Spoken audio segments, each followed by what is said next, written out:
wherever you're tuning in with us from. We're back here with another author spotlight. Today I have joining me my amazing friend and co-author, Deborah Wright. She's a forgiveness coach, and she's been sharing with me as well more of what she's been working on. And I'm so excited for her to share more about that throughout our interview today.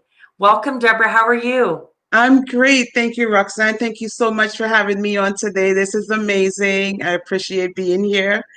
Thank you. Well, I'm just so grateful because I'm getting so inspired and so encouraged and so empowered with each and every interview that we're doing. We have some really amazing people in this book with us. And so it's just been my pleasure to do this. And I really want everyone to know how wonderful and how empowering and how healing these stories in Broken Trust are. And so these author spotlights have been amazing for that. So we're going to get started by having you share a little bit about what inspired you to contribute to Broken Trust, Deborah. So, first, I want to say a big thank you to you for doing this, as part of the co-authors and everything. It's amazing. And I also want to, shout out to my amazing compiler, Rose Young. It is her vision that, we've all come circled around and was able to bring this book, this amazing anthology to life. Thanks. I really appreciate Rose. When I met Rose, I got this email, not email, a direct message. And, she just sort of said, I would love for you to be a part of my book. And I was like, okay. I was, I didn't really think too much of it. I felt honored that, she contacted me. I didn't know her. And then after speaking with her, I realized that when she shared with me the title of the book and what she was about and the vision, I was like, I could see myself being a part of this, because we've all been broken in different areas of our lives, and so that was actually my reason for jumping on board. I just thought she was bold first to begin because she didn't know me, but she thought, you know what I mean. She thought that I would be a good fit for her book, and I felt really honored to be a part of it. So. Well, that seems to be the theme through, as I'm meeting everyone and getting to know everyone a little bit better. Like, I didn't know Rose either. And so it's really interesting because when she shares about how she prayed for the right people to be brought together for this project, for this vision, for her passion to bring together the stories for this book, it's really amazing how many divine appointments there has Yes. been, and Yes. how we're all getting connected. And I love what you shared with me as we came on. And so my next question, you can share a little bit more of that as well with our viewers. But how does your purpose and how you've been led to serve connect with the vision of Broken Trust? Okay. So, for most of my vision and my purpose is to really help people to get to a place of freedom through forgiveness. And the vision of the book is talking about broken trust. And, it's in relationships, it's in finance, it's in health.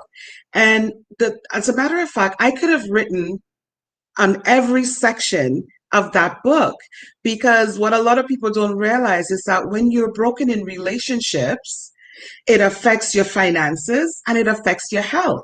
And so, for me, the part of forgiveness and getting to the next point of my life, when I look at the overall picture of the book, I was like, this is it was a God moment. Honestly, it was a God moment, because here I am. I was already a published author, but I was just excited to be a part of this because I saw where the theme of it was, and I knew that in my life I had been broken.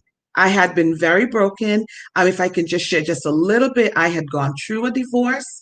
And when you go through divorce, you are angry, you're upset, you're hurt, you're bitter, you're resentful. And so, when I looked at that, it just helped me to put everything into perspective. And this book was just an amazing tool, I think, that God used to be able to help us to push forward and be better people, really. Well, and I love that because my through my life, I've experienced a lot as well. And a big part of my journey was through forgiveness as well. So that resonates so much with me. And I don't know, from the first moment that I met you and I learned more about you and, the forgiveness coaching, that I really felt like we were going to have a good connection Yes. because I feel like we're both we both just really want people to know that there is so much freedom Yes. when you can forgive. And, you shared about how forgiveness um, may not set the other person free, but it's about your own personal journey. And so maybe you could share what you shared with me about that. Sure. So, many people, when we think of forgiveness, we think that it's for the other person. Forgiveness is actually for you. When you let go of the resentment and the hurt and the pain and the anger, um, you let go of that part of something that has bounded you. If you look at it, on my page, on my Facebook page, I have chains, and then I have birds flying away. And when you look at that, it's so significant because those chains are the things that has been holding you back. The person that hurt you or the people, because a lot of times in our lives, it's not just one person that has hurt us. It's sometimes multitude. It could be your parents, it could be a step parent, it could be a husband, a wife, even your children can be abusive and can hurt you. And so when you come to the place that you can let it go, you're letting it go so that you can live again. Because you don't want to live bound. You don't want to be in bondage that you can't be happy. And I understand that because this is something that I had to go through myself. I had to live through this. And then once I found the place where I could just let it go, I was able to live and be able to smile. Many people would look and say, "Oh, I remember you from a little way back, maybe about 10 years back. You didn't smile as much." Well, because there was so many things that was holding me down. But once I began to let go, it's like an onion. You start peeling the layers off. You start getting, okay, so today I'm going to look at what I'm resentful about. And then you deal with the resentment. And then the next day you peel back the layers a little bit and you start looking at maybe the anger, because anger was motivating you because you're so mad. Listen, you're in a position where you're so angry, you just want to beat that person. You know what I mean? So when you start letting go of those things, you let go the pain, you let go the past, and you're now able to walk in freedom. A lot of people don't want to forgive because they think that they have to make it up with the other person. You don't have to do that. It's a choice that you're making. The forgiveness is for you. It's your journey to freedom. So that's what I tell people. It's your journey to freedom. It's not about the other person. Oh, and I love that because I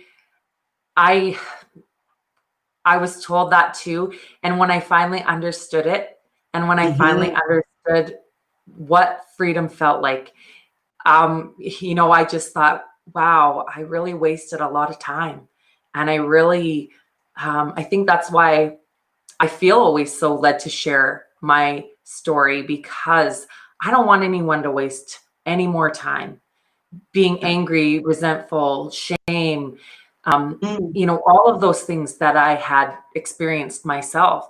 And, I think too, a lot of people think that if they forgive, that means what the other person did was okay. And it's not. That's not it It's at not all. okay. So, No, no. so I love that you shared that, and thank you so much. And so Deborah's chapter is chapter 1 in the very beginning of the book. And so her chapter is titled Purpose Through Pain.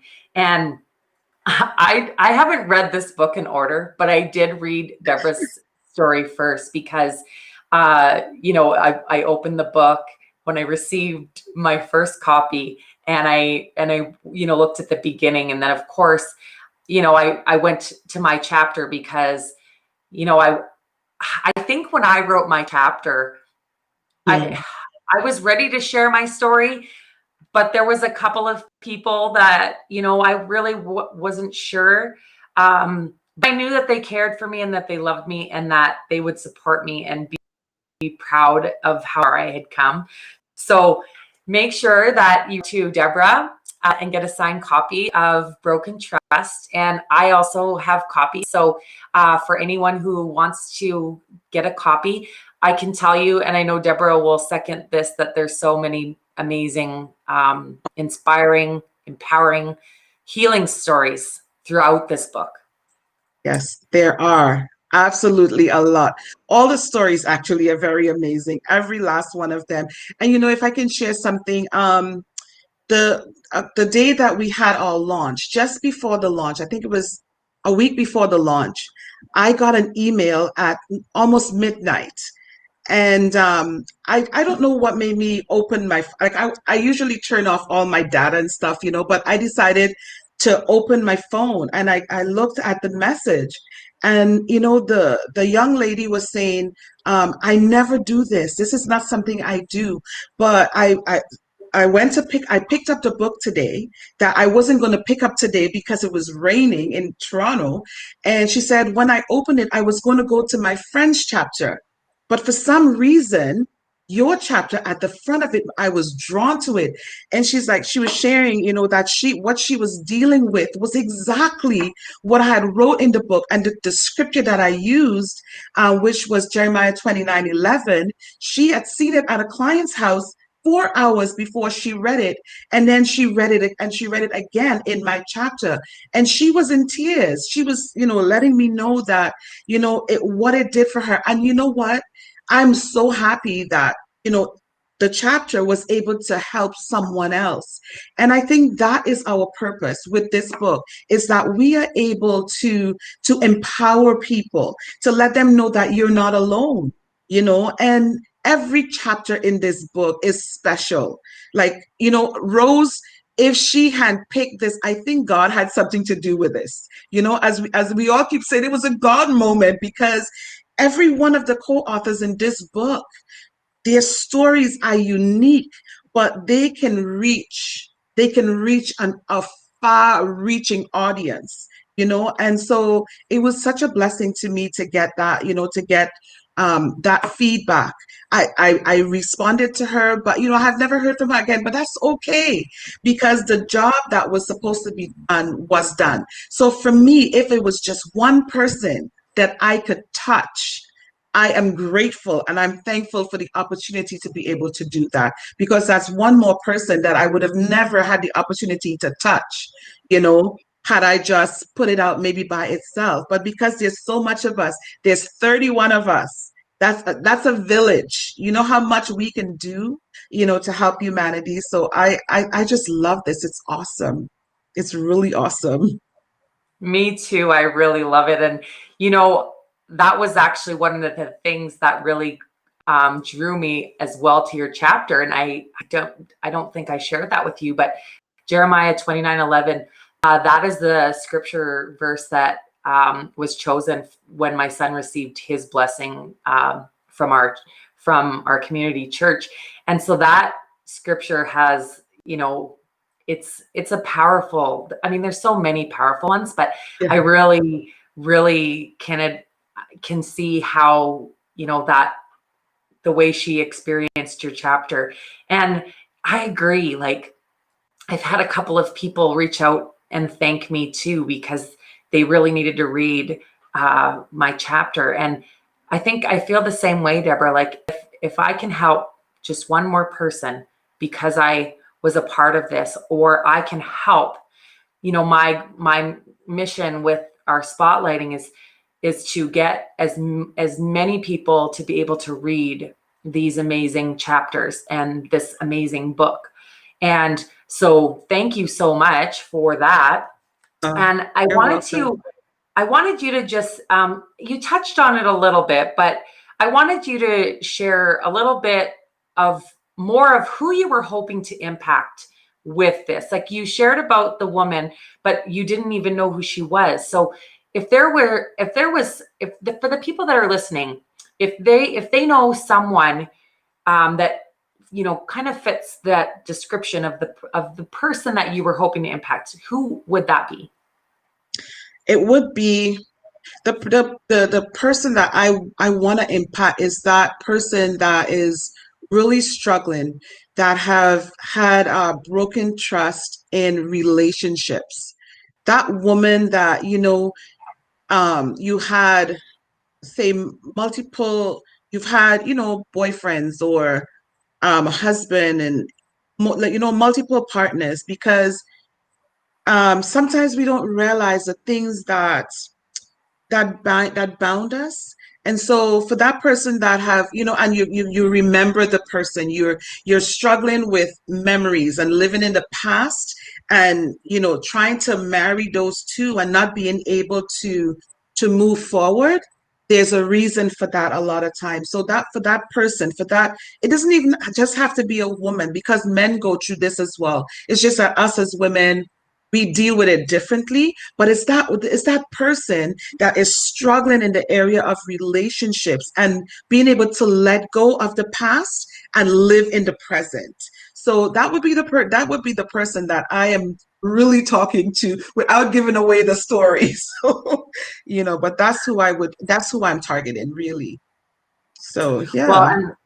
and I love that because you see it's happening all around. I mean, I know many people like that. And so, I will definitely direct them to your chapter Thank you. because I know that it will be so helpful for them. And so, Mhm. Deborah, before I let you go, I was hoping that you'd share a little bit of maybe some encouragement or just a message for everyone that's listening today. Sure. Thanks, Roxanne. So today, I just wanted to leave this with you, that you are stronger than you realize. No matter what situation come in your life, no matter what storms are blowing, remember that as long as you anchor, you put your anchor down, you can weather any storm. The storms right now that are roaring, it's a pandemic and finances and all the struggles that we are going through. But if we can just have an anchor. For me, that anchor is Christ. I hold on to the fact that I've got God in my life and I can anchor my faith in Him. If that's not your anchor, find something that you can anchor to, because you don't want to be tossed to and from when the waves are beginning to roll over you. You want to be able to hold on. If you're in the Caribbean, there's a tall coconut tree. Listen, you grab around that coconut tree and you just hold on to it so that the waves don't take you. All I'm saying to you today is just be strong. You can do it. You can overcome, and you are a winner. Thank you so much, Roxanne, for having me on. I really enjoyed speaking with you today. And I just want to shout out to Rose again, because she has just brought us all together and it's amazing. Like, I'm so glad to meet each and every one of my co-authors and just love on you guys. It's just really, it's a blessing to me. Thank you so much. And you're so welcome. And I echo everything that you said. I feel the same way. And thank you so much, Rose. I really, her vision for this book and how it's brought all of us together and what we've been able to share and the work we still have yet to do with our book. But I'm just so excited to have this time with you today, and it's been a blessing and a pleasure. And So I'm going to let you go now, Deborah, and we're going to Thank wish you. everyone tuning in today to just have a beautiful and blessed day and be watching for more of our amazing co-author interviews. We have a few more weeks where we will just be continuing with more and more of our co-authors. And so reach out to Deborah, right? You can find her on Facebook. She'll be tagged in this video, and also myself. And or even Rose Young, and we would be happy to get you connected with a book. Have a great day, everyone. Thank you.